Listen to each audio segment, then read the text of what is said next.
السلام علیکم۔ ایک عورت اپنی شادی کے 30 سال بعد فوت ہو جاتی ہے۔ اسے مقامی قبرستان میں دفن کر دیا جاتا ہے۔ اگلے دن جب اس کا شوہر دعا کے لیے جاتا ہے تو وہاں سے بہت ہی پیاری خوشبو آ رہی ہوتی ہے۔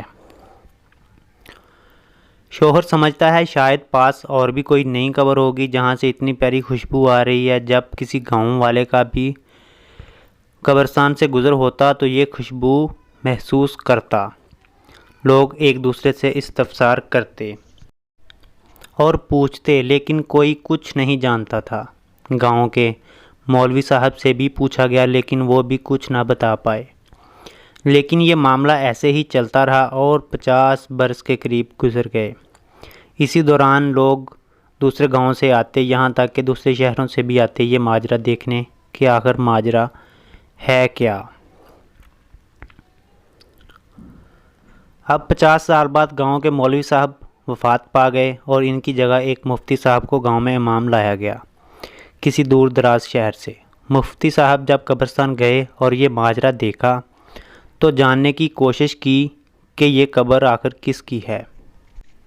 بتایا گیا مفتی صاحب یہ فلاں شخص کی بیوی کی قبر ہے۔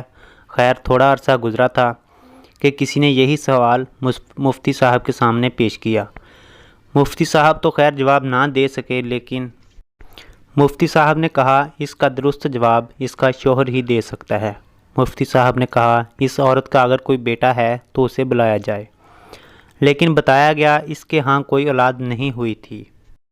خیر اس عورت کے شوہر کو بلایا گیا اور مفتی صاحب نے پوچھا آپ کی بیوی ایسا کون سا صالح عمل کرتی تھی جو اللہ تعالیٰ کو اتنا پسند آیا کہ آج تک اس کی قبر انمول خوشبو سے مہک رہی ہے۔ اب یہ شخص بوڑھا ہو چکا تھا لیکن پھر بھی بتانے سے انکاری تھا۔ لیکن جب مفتی صاحب نے زیادہ استفسار کیا تو اس شخص نے بتایا جب ہماری شادی ہوئی تو ہمارے ہاں اولاد نہیں ہو رہی تھی۔ ہم ڈاکٹر کے پاس گئے تو ڈاکٹر صاحب نے مجھے بتایا کہ آپ کبھی باپ نہیں بن سکتے۔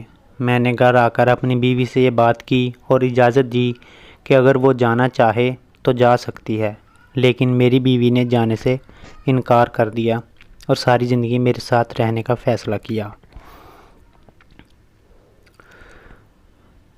اور میرے ساتھ ساری زندگی گزارتی۔ مفتی صاحب نے ساری بات سنی اور حدیث مبارکہ پڑھ کر سنائی جس کا مفہوم یہ ہے، کوئی عورت اس حالت میں دنیا سے جائے کہ اس کا شوہر اس سے راضی ہو، اس کا ٹھکانہ جنت کے سوا کچھ نہیں۔ وما علینا الا البلاغ المبین۔